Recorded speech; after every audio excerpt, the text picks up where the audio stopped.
Hey, what's up, guys? Welcome back to our channel, the AR7 Reviews.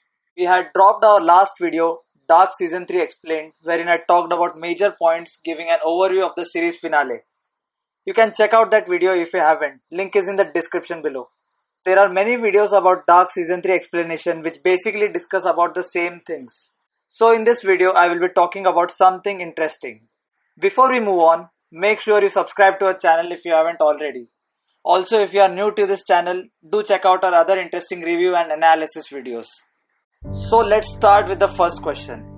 What was the significance of the tunnel of light scene, which also somewhat resembled like the scene from Interstellar?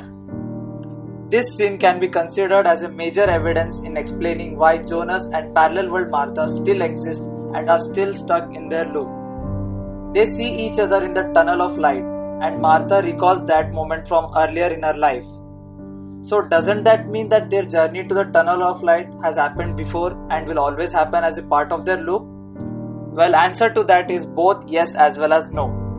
In one sense, you could argue that it has happened before because their path to the origin world is a superimposed parallel reality that is indeed part of the everlasting loop. But I think there is a better and more interesting explanation to this. The tunnel of light is in between realities that exist outside of time and space. In simpler words, there is no boundary or limitation to time and space, and you can view the entire eternity of time in the bridge that is tunnel of light, just like as it is shown in the movie Interstellar, if you can recall. So in the tunnel of light, when Jonas and Martha see each other's younger version, they are forming an extremely important connection.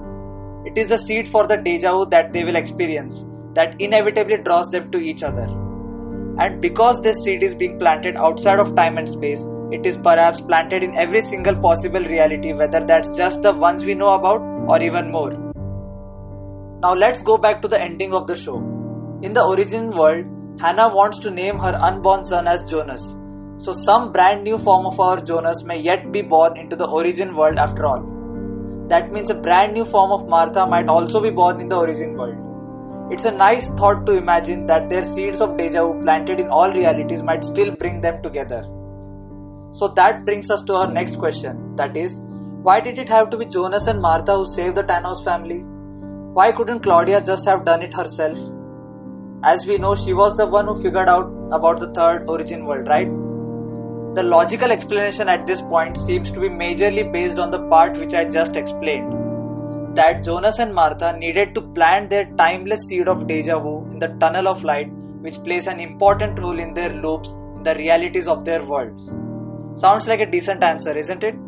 But still not impressed, right? Well, the more interesting answer requires some conjecture and a bit of spirituality. One of the main reasons for the show to be so well thought of is the fact that it not only a time travel science fiction saga, but also relies deeply on spirituality of life. There is a lot of symbolism going on in the show, so stay with me for further explanation. So here it goes. Thanos accidentally split his reality into two when he created time travel and inadvertently became the creator of two brand new worlds. His desire to save his son, daughter-in-law and granddaughter became the driving force behind both worlds he had created. Almost every critical part of the loop in these two worlds can be traced back to someone losing and trying to save their child. Claudia wanted to save Regina, Eva kept the cycles repeating to ensure her son's existence, Ulrich and Katharina sacrificed their lives trying to save Mikkel, Noah wanted to bring back Charlotte to Elizabeth, Michael killed himself so that Jonas could continue to live, etc. etc. Now it gets interesting from here on. Similarly, something like the souls of Marek Tannhaus, his wife Sonia and their baby Charlotte were reborn into Martha, Jonas and their unknown baby that would tie both the worlds together. Their presence in the origin world and ensuing non-existence are essentially a sacrifice of their own lives for the Thanos family's lives and a transference of their souls back to their original forms. Confused? This is of course just a theory, but there is a decent literary evidence for this which may seem a bit of a stretch for some people, but you might feel convinced after hearing it. So this is how it goes. Now you all know the name of Thanos' son is Marek Tannhaus, his wife Sonia, along with their baby Charlotte. If you take the initial letters of the name Marek Tannhaus, then we get M-A-R-T-A, Martha. The genders are not same, but Marek and Martha are both the more emotional of the two with lots of repressed anger regarding their families. Sonja is an anagram for Jonas. They are the more quiet, reserved and loving of the two. If you rewatch the meeting of these four characters, you can almost see that they seem to somewhat feel strange while recognizing each other. Proponents of this theory would say that they are essentially the same souls.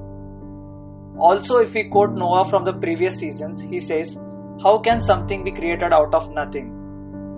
Since the Jonas and Martha's world were an outcome of Thanos' origin world, this might seem very much plausible.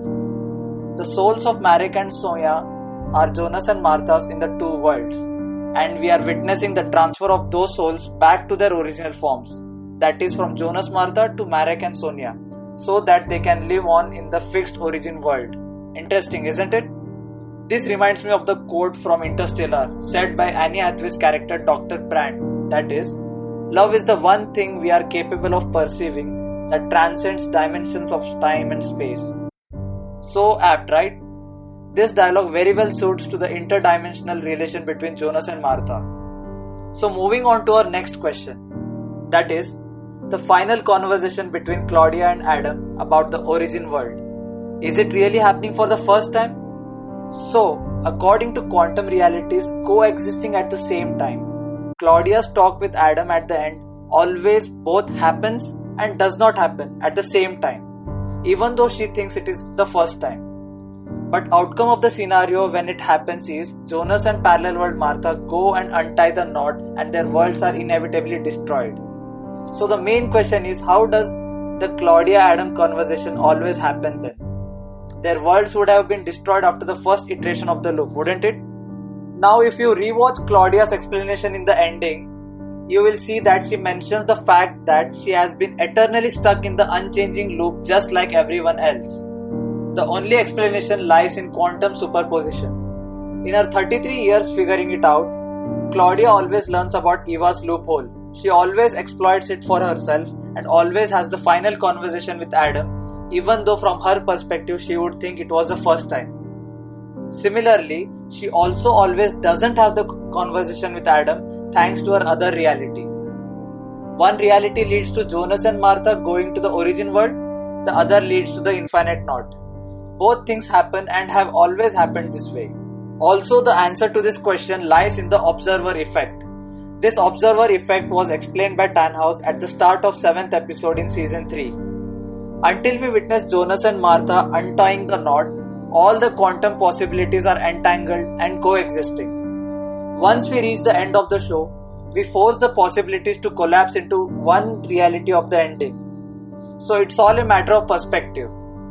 From the perspective of the knot's reality, it is both infinite and it leads to an exit point. Once we see from the perspective of the ending though, the knot's reality can no longer exist and the origin world's linear timeline is permanently altered forever. So before concluding, I want to ask a question to all our viewers. Is our own world similar to Dark's universe? Like, are we all just a glitch in the matrix and might wake up in the origin world as it was all just a dream? Or do we have an alternate reality similar to us somewhere else? Do you guys believe in this? Please comment down your answers and we will try to show the best comment in our next video. So that's it guys, this was our simplified explanation to those questions. Hope you all found it interesting and enjoyed this video.